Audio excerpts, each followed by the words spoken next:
জনবল ও রক্ষণাবেক্ষণের অভাবে নষ্ট হচ্ছে কুমিল্লা জেনারেল হাসপাতাল এবং কুমিল্লা মেডিকেল কলেজ হাসপাতালের আইসিইউ এর প্রায় 150 কোটি টাকার আধুনিক যন্ত্রপাতি। এদিকে করোনা সংক্রমণ বাড়ায় আবারও সীমিত পরিসরে কুমিল্লা মেডিকেল কলেজ হাসপাতালে আইসিইউ চালুর উদ্যোগ নেওয়া হয়েছে। কুমিল্লার প্রতিনিধি জাহাঙ্গীর আলম ইমরুলের পাঠানো তথ্য ছবি নিয়ে ডেস্ক রিপোর্ট। কুমিল্লা জেনারেল হাসপাতালের ইন্টেন্সিভ কেয়ার ইউনিট আইসিইউ রক্ষণাবেক্ষণের অভাবে নষ্ট হচ্ছে বেড, ভেন্টিলেটর ও মনিটর সহ কোটি কোটি টাকার আধুনিক যন্ত্রপাতি।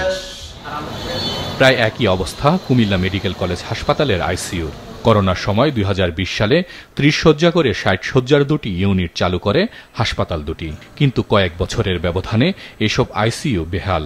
এটা করোনার সময় এখানে রোগী ভর্তি ছিল, কিন্তু করোনা চলে যাওয়াতে আইসোলেশন ইউনিটটা আমরা এখন বন্ধ রাখছি। আমাদের ওই পাশে 10 বেডের যে আইসিইউটা আছে, আইসিইউটা চলমান। করোনার কারণে চালু করা আইসিইউ প্রকল্পের মেয়াদ চলতি বছরের 30 জুন পর্যন্ত থাকলেও অজ্ঞাত কারণে গত ডিসেম্বরে বন্ধ হয়ে যায় তা। করোনা সংক্রমণ বাড়ায় আবারও প্রস্তুত করা হচ্ছে কুমিল্লা মেডিকেল কলেজ হাসপাতালের আইসিইউ। তবে 10 বেডের সীমিত পরিসরে চলছে জেনারেল হাসপাতালের ইন্টেন্সিভ কেয়ার ইউনিট। সামনে যদি করোনা সংক্রমণ বৃদ্ধি পায়, তাহলে সেই সংকট মোকাবেলার জন্য আসলে দক্ষ জনবলটা প্রয়োজন। সেটা যদি আমরা পাই, তাহলে হয়তোবা আমরা এই সংকটটা পাড়ি দিতে পারবো। আমরা কোভিড ওয়ার্ড প্রস্তুত করেছি।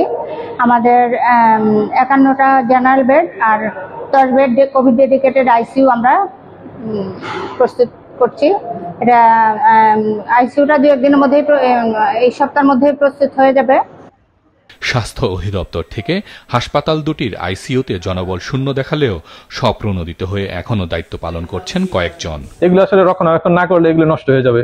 এই জন্য মানবিক কারণে মেনলি মাঝে মধ্যে আসা এবং সবার সাথে একটু সাক্ষাৎ করা, এবং সামনে যেহেতু করোনা আসতেছে, এই জন্য আমি আইসা 1 ঘন্টা 2 ঘন্টা থাকি, এরপরে আমি চলে যাই। জেলা সিভিল সার্জন জানান, এ বিষয়ে ঊর্ধ্বতন কর্তৃপক্ষকে জানানো হয়েছে। দ্রুত জটিলতা নিরসন হবে বলে আশা প্রকাশ করেন তিনি।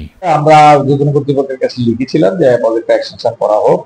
তো এখন বর্তমানে যে পরিবর্তিত পরিস্থিতিতে যেহেতু করোনা নতুনভাবে এসেছে, সেটা নিয়ে আমরা ঊর্ধ্বতন মহলের কাছে আবেদন করেছি।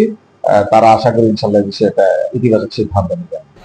জেলার স্বাস্থ্যসেবা নিশ্চিত এবং আবারও করোনা সংক্রমণ বাড়ায় হাসপাতাল দুটির আইসিইউ পুরোপুরি চালুর দাবি চিকিৎসক, নার্স সহ সাধারণ মানুষের। মাছরাঙা নিউজ ডেস্ক।